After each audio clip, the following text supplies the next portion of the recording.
হরে কৃষ্ণ বন্ধুরা, অ্যাকচুয়ালি আমি আপনাদের সঙ্গে করে নিয়ে চলে যাচ্ছি একটা মন্দিরে, যে মন্দিরে আজ কৃষ্ণের জন্মদিন শুধু নয়, তার সাথে সাথে চলছে লোকনাথ বাবারও জন্মদিন।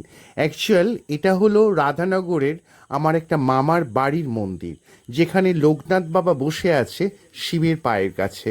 আশা করি আপনারা দেখতে পাচ্ছেন। এবং লোকনাথ বাবার প্রতিভা শুধু মন্দিরে নয়, ছড়িয়ে পড়ছে দূর দূরান্ত পর্যন্ত। আর তাছাড়া আমরা তো জানি, আমাদের শুরু থেকে শেষ পর্যন্ত যার কৃপা আমাদের থাকে তিনি হলেন স্বয়ং শ্রীকৃষ্ণ।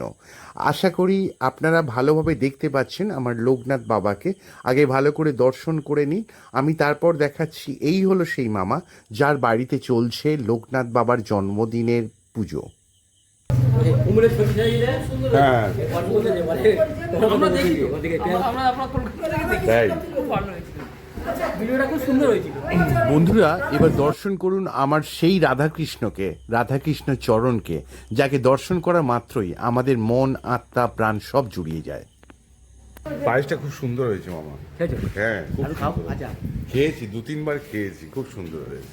বন্ধুরা, আমি হাঁটতে হাঁটতে যাচ্ছি মামার বাড়ির সামনে রাস্তার পাশে, যেখানে চলছে জন্মাষ্টমীর দিনে বাবা লোকনাথের জন্মদিন উপলক্ষে পায়েস বিতরণী সভা। অ্যাকচুয়াল এই যে পায়েসটা শুধু এবছর নয়, প্রতি বছরই মামা করে থাকে।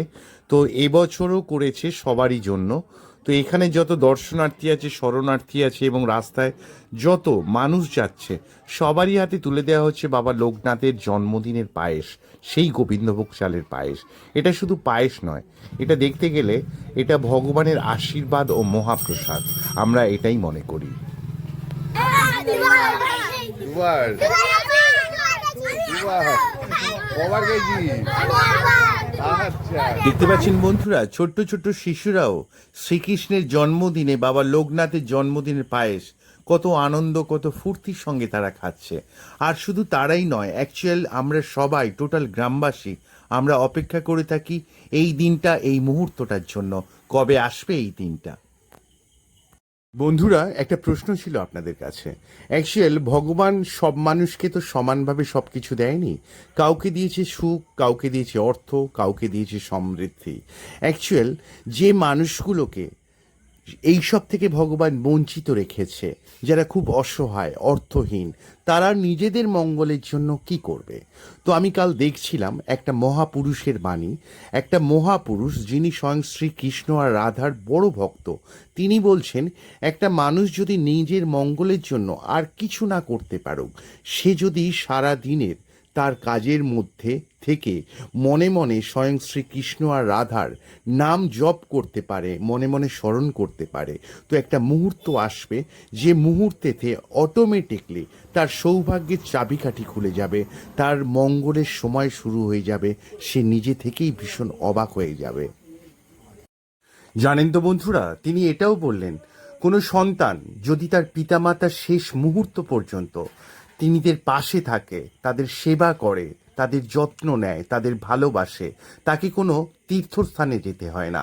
পৃথিবীর এমন কোনো তীর্থস্থান তৈরি হয়নি যার কৃপা, যার ভালোবাসা, যার আশীর্বাদ তাদের কাছে এসে না ধরা দেয়। তো কথাটা সত্যি শুনে আমার মনটা ভরে গেল। তাই আপনাদের কাছে আমার একান্ত অনুরোধ, আমি চাই আপনারা যে যেখান থেকে দেখছেন, আপনারাও নিজের মধ্যে এই দুটো জিনিস ঢালার চেষ্টা করবেন। এই ছোট্ট অনুরোধ থাকলো আপনাদের কাছে আমার তরফ থেকে। আর আমার কথাগুলো যদি আপনার সত্যি বলে মনে হয়, আশা রাখবো কাইন্ডলি লিখে জানাতে ভুলবেন না। আপনাদের আবার ধন্যবাদ জানাই শেষ মুহূর্ত পর্যন্ত আমার সঙ্গে থাকার কারণে। আপনাদের সঙ্গে আবার দেখা হচ্ছে আমার আরেকটা নতুন ভিডিওর সাথে। ততক্ষণ পর্যন্ত আপনারা সুখে থাকুন, ভালো থাকুন। হরে কৃষ্ণ, হরে রাধা।